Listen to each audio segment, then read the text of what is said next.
let's talk about some good practice habits, because before we even start on playing any actual notes, we want to make sure that we're going to make as much progress as quickly as possible, because no one likes to be a beginner forever. We all want to play notes and sound cool. So let's talk about how we can practice that's going to make all of this happen so much faster for us. The first thing is, when you practice, it should not sound good. If what you're playing sounds good, that's what we call playing the piano. But practicing the piano sounds bad for everybody. So when I practice, I'm only practicing the chunks that I can't quite do yet. If I'm practicing the parts that already sound good, that I can do well, then I'm not getting any better. I'm just doing all of the easiest parts for me. So that's the most fun part. That's why we want to practice, is so we can play more and more stuff. So the playing part is the stuff that you can already do. And if right now you can only do that much, you can only play 1 or 2 notes, then that's all right. That's fun. But then we want to practice so that we can do more stuff easily, and then more stuff easily,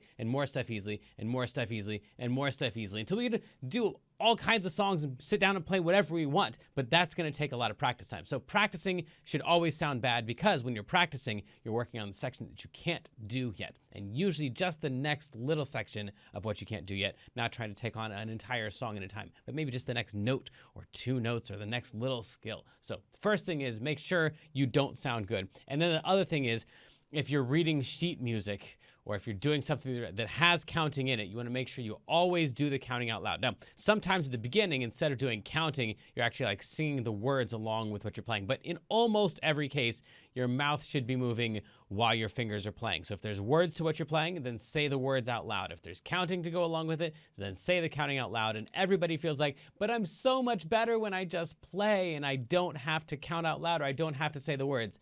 And you're right. You are so much better.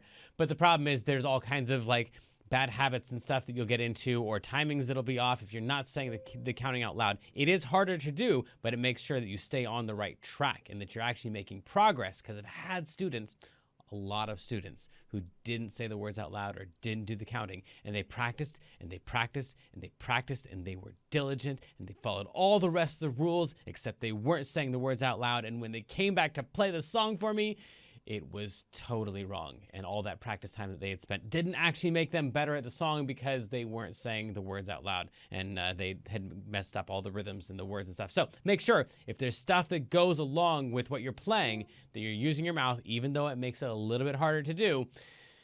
It's definitely something you need to do in order to stay on track. Then that kind of goes with the third one, which is make sure that you sing everything that you play. So the best thing is you sing it out loud. The next best thing is if you just say it out loud. So, for example, if you had like, you were kind of Mary Had a Little Lamb, like practicing like that, that's probably no good. If you were doing the counting, it'd be something like 1, 2, 3, 4, 1, 2, 3, 4, 1, 2, 3. But you could also say the words out loud, which would be, Mary had a little lamb, little lamb, little lamb.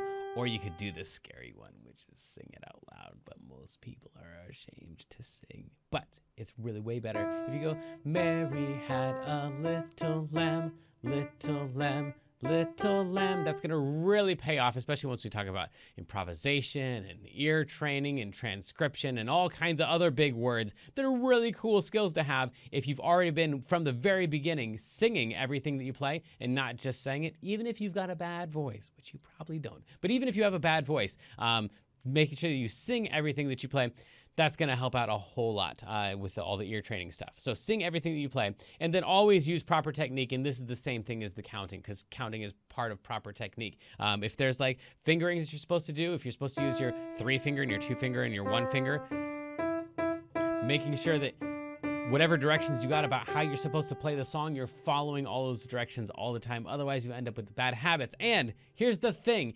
If you give yourself a bad habit by using the wrong fingers, then it's actually going to take you longer to learn, because you just taught yourself the wrong way. So now you have to go back and spend time practicing, working on not doing that thing that you did before you're even back to like beginner status. So you don't want to practice the wrong way and give yourself bad habits. And so that now you can play some songs, but you got bad habits. So now you got to practice enough so that you're just a beginner again. Don't do that. Whatever the technique is that you're given by your teacher, make sure that you follow that technique. You use the correct fingering and all that stuff, because it's really going to pay off later. And most important thing is it's just not going to wreck your future, so you don't have to go back and make up for all the stuff that you taught yourself the wrong way. And then this is, I think, my favorite one. I think the most important one, even if you don't use proper technique and even if you don't sing all the words out loud and stuff as you go, you need to make sure that you're playing every song like it's a song. So this song right here.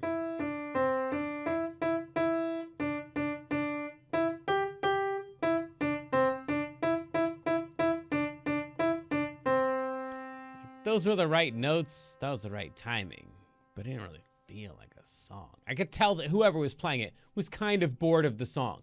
But if I get into it, I really try to turn that into music.